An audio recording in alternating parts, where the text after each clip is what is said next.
কেন সোনার দামের মতো রূপোর দাম বাড়বে? ভবিষ্যতে রূপোর ডিমান্ড বাড়বে, কারণ বর্তমানে যেখানে যেখানে রূপোর ব্যবহার হচ্ছে আপনি জানলে অবাক হবেন। লেজেন্ড ইনভেস্টর ওয়ারেন বাফেট, আপনি তো নিশ্চয়ই জানেন, ইনি কিন্তু কখনো সোনাতে ইনভেস্টমেন্ট করেননি। কিন্তু মজার ব্যাপার হচ্ছে এই যে ইনি রূপোতে ইনভেস্টমেন্ট করেছিলেন 1997-এ 130 আউন্স মিলিয়ন। এত ইনভেস্টমেন্টের কারণটা কি? লাস্ট কয়েক বছর ধরে ডেটা দেখা যাচ্ছে ভারতে প্রায় রূপোতে ইনভেস্টমেন্টের সংখ্যা বেড়েছে 38%-এরও কাছাকাছি। এখন যদি সিলভার বা রূপো না কিনে রাখি তাহলে পরবর্তীকালে কি সোনার মতো আমাদেরকে আফসোস করতে হবে? এই সমস্ত কোশ্চেনগুলোর উত্তর আমি এক এক করে দেবো আপনাদেরকে বেঙ্গল মানি মেন্টরের এই ভিডিওতে। আমি মিস্টার দাস, চলুন আজ জানাই রূপোর আসল রূপ, আর এখন বোধে পড়ছে কি করা উচিত আপনাকে তাও আমি জানাবো। আজ থেকে ঠিক 12 বছর আগে যখন আমি কলকাতায় নিউ টাউনে পড়াশুনো করছিলাম, তখন এক প্রফেসর ক্লাসে আমাদের বলেছিলেন গডস মানির ব্যাপারে। গডস মানি মানে গোল্ড, সিলভার, ডায়মন্ড, এইগুলো যেগুলো ভগবানের তৈরি। ঠিক ওই সময়ে বলা যায় যে তখন সোনার দাম কত ছিল আর এখন বর্তমান কত হয়েছে, আর সোনার কাছে রূপোর দাম একদমই ফিকে। এটা এখন বুঝতে পারছি আমরা। কিন্তু উনি তখনও একটা কথা বলেছিলেন, যে জিনিসের ডিমান্ড বাড়বে তার যদি সাপ্লাই ঠিকঠাকভাবে না থাকে তাহলে ওর দাম হু করে বাড়তে পারে, যেটা দেখতে পাচ্ছি আমরা বর্তমানে সোনার ক্ষেত্রে। কিন্তু একইভাবে সিলভারের যেভাবে ডিমান্ড বাড়তে চলেছে, এই ঘটনাটা ঘটতে পারে 10 বছর পরে, কারণ সাপ্লাই কমে যেতে পারে। কেন? বর্তমানে সিলভার কিংবা রূপোর মেন 5টি কাজে ব্যবহার করা হচ্ছে এবং আগামী দিনেও করা হবে। কি ভাবছেন বলছি এক এক করে। Number 1, green energy revolution. এই যে সোলার প্যানেল দেখেন, ওইটা যে বানা থেকে কিন্তু রূপোর লাগে। আর বিশ্বজুড়ে কিভাবে সোলার প্যানেলের ডিমান্ড বাড়ছে তা আপনি সবাই জানি। যত বেশি সোলার প্যানেল বাড়বে তত বেশি রূপোর ডিমান্ডও বাড়বে। ঠিক একইভাবে ই ভেহিকেল মানে যেগুলো ব্যাটারি চালিত গাড়ি, এই যে আপনি ওলা দেখতে পাচ্ছেন, কিংবা আপনি মাহিন্দ্রার ইভি, টাটা নেক্সনের ইভি যে গাড়িগুলো আপনি রাস্তায় দেখতে পান, ওই গাড়ির ব্যাটারিতে যে বানানো হচ্ছে বা ওর যে কানেকশন বলুন বা কন্ট্রোল সিস্টেম বলুন, ওখানে কিন্তু রূপোর বা সিলভারের ডিমান্ড প্রচুর পরিমাণে লাগে। তাই যত দিন যাবে পৃথিবীতে ইভির সংখ্যা পরপর বাড়বে, তত রূপোর চাহিদাও বাড়বে। সেম নাম্বার 3 পয়েন্ট যেটা হচ্ছে 5G টেকনোলজি, বর্তমানে আপনারা দেখতে পাচ্ছেন। একইভাবে এই টেকনোলজি কিন্তু দুদিন পর বাড়বে। ঠিক 6G যখন আসবে, নেটওয়ার্ককে আরো ভালোভাবে পরিকাঠামো করার জন্য রূপোর কিন্তু সেখানে প্রচুর পরিমাণে একটা অবদান আছে ওই মেশিনসপত্র ডিভাইসগুলো বানানোর জন্য। নাম্বার 4 পয়েন্ট যেখানে রূপোর ব্যবহার প্রচুর লাগছে, মেডিকেল ও ডিফেন্স। মেডিকেলে যেসব যন্ত্রপাতি দেখছেন অত্যাধুনিক মেশিনস তৈরি করার ক্ষেত্রে সেখানে লাগছে কিন্তু রূপো। ডিফেন্স কিংবা অ্যারোস্পেসও রূপোর পরিমাণ প্রচুর লাগে, কারণ ওর হিট কনজিউমটা কমানোর জন্য কিছু কিছু ভ্যালুয়েবল পার্টসের রূপোর ব্যবহার বা রূপোর কোটিং করা হয়। পরবর্তী ভবিষ্যতে যখন ভারতে ডেটা সেন্টারের চাহিদা বা ডেটা সেন্টার হবে, তখন কিন্তু সিলভার বা রূপোর ডিমান্ড হাই হবে। আর ডেটা সেন্টার বাড়বে কারণ এআই এর জন্য। এআই রেভলিউশন যে কিভাবে আসছে সেটা আপনি নিশ্চয়ই জানেন।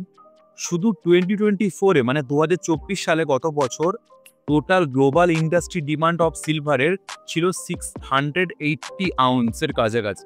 তাই বলছি রূপোর ব্যবহার বিয়ে বা মন্দির বা বাসনপত্রেতে কিন্তু আবদ্ধ নয়, কারণ ভারতের ভবিষ্যতে কিন্তু রূপোর অনেক বড় চাহিদা আছে।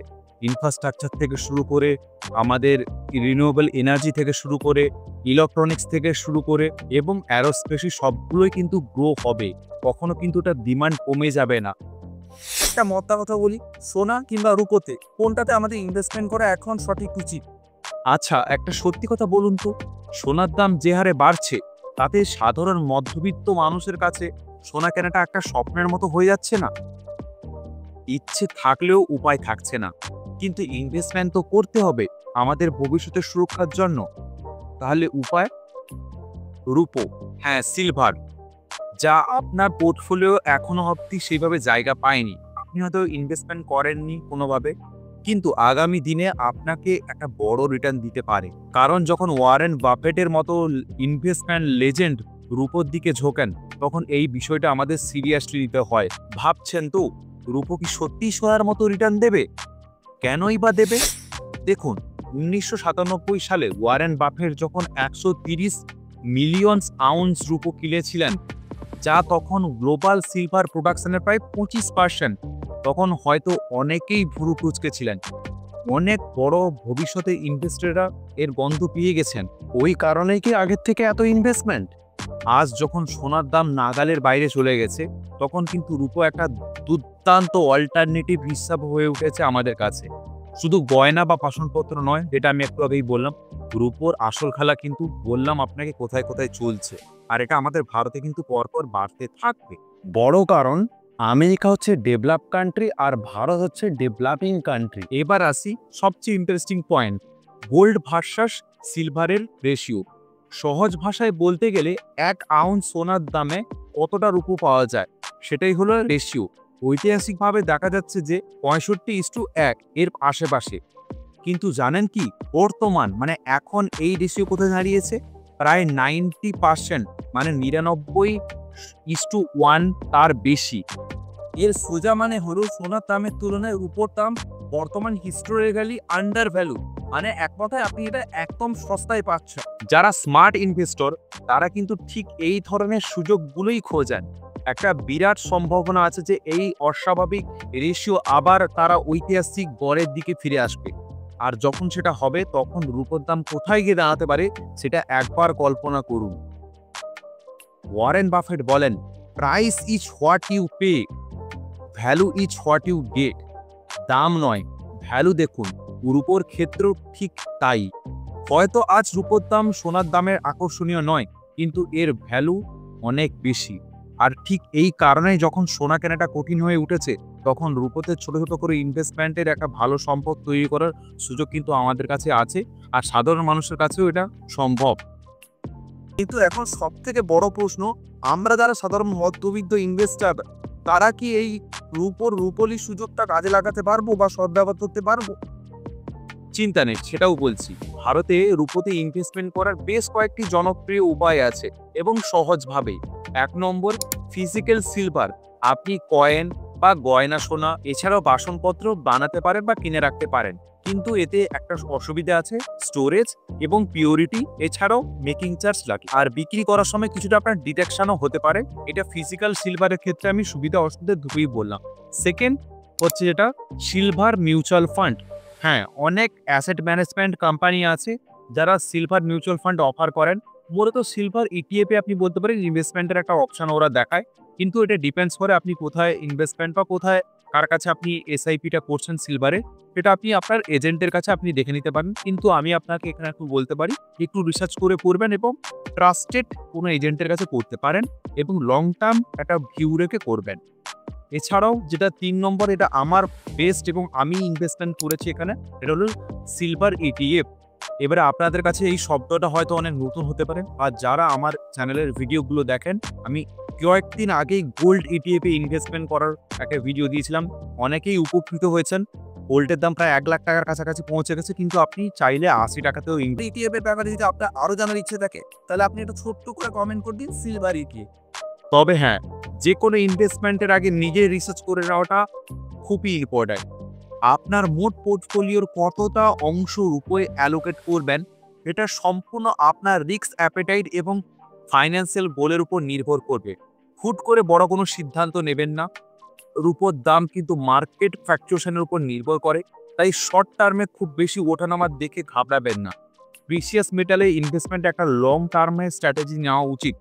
একদম ভাববেন একটু আমি 10 বছর বা 12 বছরের জন্য ইনভেস্টমেন্ট করব, দিলে আপনি একটা ভালো রিটার্ন দেখতে পাবেন। দেখুন বন্ধুরা, রূপো শুধু আমাদের পোর্টফোলিওকে শক্তিশালী করবে না বা আমাদের ইনভেস্টমেন্টকে শক্তিশালী করবে না, আমাদের একটা উন্নত এবং সাস্টেনেবল ভবিষ্যতের দিকে এগিয়ে নিয়ে যাবে। এছাড়া এই রূপোর ব্যবহার আমি আপনাকে বললাম গ্রিন এনার্জি থেকে শুরু করে স্মার্ট টেকনোলজির দিক থেকে শুরু করে এবং আমাদের কমিউনিকেশন, ডিফেন্স সিস্টেম, মেডিকেলও প্রচুর পরিমাণে লাগছে। ইনোভেশনের দিক থেকে আমাদের এই রূপো কিন্তু অনেকটাই সাহায্য করবে। যদি আমরা আজকে ইনভেস্টমেন্ট করি, সবথেকে একটা বড় আমাদের একটা সুযোগ গ্র্যাব করতে পারবো। আর সোনার এই যে অগ্নিমূল্য বাজার, রূপো আপনার পোর্টফোলিওকে একটা দারুণ ডাইভার্সিফিকেশন দিতে পারে। তো মোট কথা আপনাকে একটাই কথা বলবো, যখনই আপনি ইনভেস্টমেন্ট করবেন একটুখানি ভাগ ভাগ করে রাখুন, যে রূপোতেই সব টাকা রাখবেন না, একটা টাকা আপনি রূপোতে রাখতে পারেন। ধরলাম যদি আপনি রূপোতে ইনভেস্টমেন্ট করলেন, 2-3 বছর পরে দেখলেন যে রূপোতে একটা ভালো রিটার্ন পাচ্ছেন, তারপরে আপনি ইনভেস্টমেন্টের অ্যামাউন্টটা পর করে বাড়াতে পারেন। এছাড়াও আপনি এসআইপির মাধ্যমেও করতে পারেন। আমি আপনাকে বললাম নিজের নলেজটা একটু বাড়ান, মার্কেটকে একটু বোঝার চেষ্টা করুন, আর অবশ্যই ইনভেস্টমেন্ট মানে ধৈর্য রাখুন। রাতারাতি বড়লোক হওয়ার চিন্তা কখনোই রাখবেন না। মনে রাখবেন, ভালো জিনিস তৈরি হতে সময় লাগে, রূপোর মতো আপনার ইনভেস্টমেন্ট স্ট্র্যাটেজিও যেন সময়ের সাথে সাথে আরও শাইনিং হয়ে ওঠে।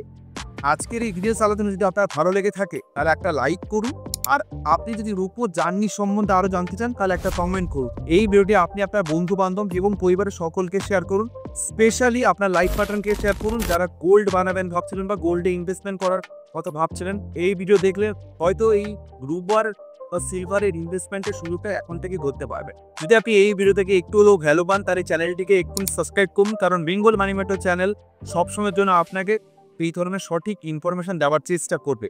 এছাড়াও আপনি বেঙ্গল মানি ম্যাটারের একটা ফেসবুক পেজ আছে, এটাকে একদমই ফলো করতে ভুলবেন না, ডিসক্রিপশনে লিঙ্ক আছে।